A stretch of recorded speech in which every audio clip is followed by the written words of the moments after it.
In this discussion, we will be looking at where MartialBody fits in to your regular martial arts training. And this is another misconception in many ways, and another aspect of MartialBody that's quite hard to get over to people. MartialBody is a supplementary training method to produce attributes that are useful in the martial arts, and they are useful in all martial arts. I've had people training with me from Silat to Judo, Brazilian Jiu Jitsu, MMA, Aikido, Tai Chi, lots and lots of different styles of martial art. And every single one of them are getting a certain thing out of the MartialBody system because it is aimed at attribute building. It's not aimed at technique specifically. So when we consider the way in which MartialBody fits into specific training paradigms or specific martial arts, we have to consider the makeup of the martial art in general. What is their focus? How do they focus their training? And where is their time spent? And then we can see how MartialBody will fit into that sort of timeline of what they spend their time doing. So I've outlined here 4 different martial arts: MMA, Brazilian Jiu Jitsu, Aikido, and Karate. These are arts that I've had quite a lot of experience with. I coach people from all of these fields, and I've had quite a lot of experience training with varied people from these fields, okay? Now, of course, in Aikido and Karate, there are many different styles, and each style will have its own specific flavor of a mix of the way in which they train. This is also true, in fact, of Brazilian Jiu Jitsu and MMA. Each gym has their own sort of nuances and the way in which they like to train. So this is a generalization, and I hope I don't offend anyone with my overall generalization and viewpoint here. So what we can see is that each of these styles has their own breakdown of the amount of work they're spending in each, what I call the 3 phases of training. We've got the PT, the physical training and solo training, okay? We have the technical training, which is technique training, learning techniques, learning to apply techniques, those sorts of things. Then we have sparring, testing, rolling, all of that sort of uncooperative free work that happens as well in those styles, okay? And each of these systems has their own makeup of the mix of those different things. As I say, different schools focus on different things individually. So let's look at MMA to start with. MMA is relatively even in its split. A lot of MMA people will spend a long time working on their physical conditioning and working to lift weights, to do sprints, to go on the assault bike, to improve their cardiovascular capacity, to make sure that they have a good body mass index for the given event that they're leading up to. Then they'll have a certain amount of technical training. Often this is very similar in nature to the solo work, in so much as they will be utilizing technical training to improve skill and cardiovascular capacity, power generation, and things like that at the same time. For instance, training reactions on focus mitts or hitting a heavy bag, that could be classed as technical training, or it could be classed as PT and solo or physical conditioning. And then finally, sparring and testing, that's a big part of MMA. Again, it's probably about the same. So it's a really even mix in a lot of MMA gyms. Some MMA gyms will ignore the PT part completely, and they will be focused on technical and sparring and give advice to the athlete about how to improve their physical conditioning, but won't actually teach that in-house, okay? So that's one difference that we see. Brazilian Jiu Jitsu, very small amount of work done on the PT and solo training side in the school itself. I've been to probably hundreds of Brazilian Jiu Jitsu gyms now. Short warm-up, bit of movement training at the start, and then you're into technical training and sparring, okay? So a lot of work done in the technical section and a huge amount of rolling and sparring done in Brazilian Jiu-Jitsu. I think this is why it's so effective as a grappling art. There really is a culture of rolling and sparring and uncooperative training in Brazilian Jiu-Jitsu. So that makes up a large proportion of the training split, okay? Aikido, most Aikido gyms that I've been to, or schools or dojos, don't do a lot of solo training. They'll often do the basic warm-ups that Ueshiba and his top people created. do that at the start of class and then move on to technical training. And technical training is almost all of the training that I see in Aikido dojos. It's technique based, it's uke and tori doing their thing, okay? Some schools do have a bit of testing as well, most notably things like Tomiki Aikido. Yoshinkan, I know, do some testing as well. By that I mean free sparring and uncooperative training. But the vast majority of the work is done in that technical section, all right? Karate is an interesting one because their technical training and their PT or solo training conditioning is often very closely linked together. So you can see a huge amount of solo training and PT in a lot of karate schools because they're practicing technical training at the same time. So what I've done here is I've said that their technical and their PT and solo training is very large.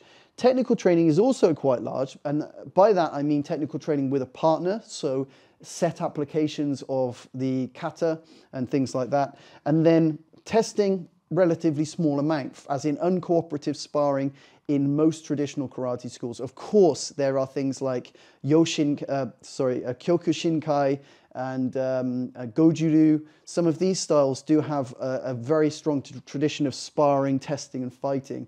And those sort of schools, I would imagine, would be much more akin to a MMA split than some of the other more traditional styles of karate. Okay, so this is how we see the breakdown of individual arts. So when we're talking about where does martial body training fit in, we have to consider the process that the athlete in front of us is going through. Are they an MMA fighter? In that regard, they probably have a different set of requirements to the Aikidoka, who is doing something completely different. And their general training regime is completely different, okay? So what I've done here is just outlined roughly where I think martial body training would fit into these different systems. So for the MMA fighter, it sits squarely within that PT and solo training section. It is an addition to that training, so they would still need to do their cardiovascular training, their strength training, these different things, but they could add in things like connected body work, heavy body work to create more relaxation and release so that they can hit harder and with more weight, and connected body so that they can wrestle better, things like this. So it would fit very neatly into that PT and solo training section. Now for Brazilian Jiu Jitsu, it actually will create, it would be much bigger than the PT and solo training that is traditionally done. You'd want to devote much more time into martial body because it doesn't have that large amount of time already dedicated to body method development.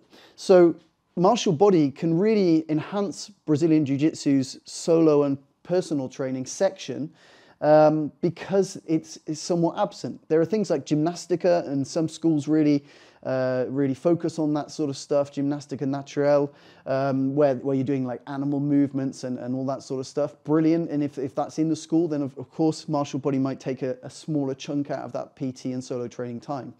For the Brazilian Jiu-Jitsu athlete, it's very good for pressure, so weight in your top game and things like that. It's good for avoiding force on force and slipping people off using spiral body and stuff like that, so that you can get good angles for passing, for applying locks and such like. I use it very much when I do Brazilian Jiu-Jitsu myself.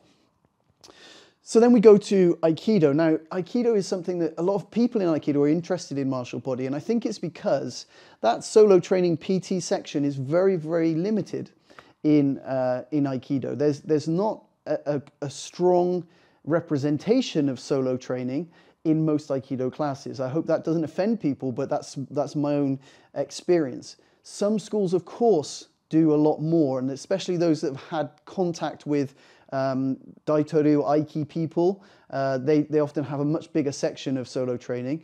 But most of the schools that I've seen, it's a very small part of training. It's some ukemi, it's some basic rowing movements and things like that at the start of class, and then off they go to do technical training with their Aikido.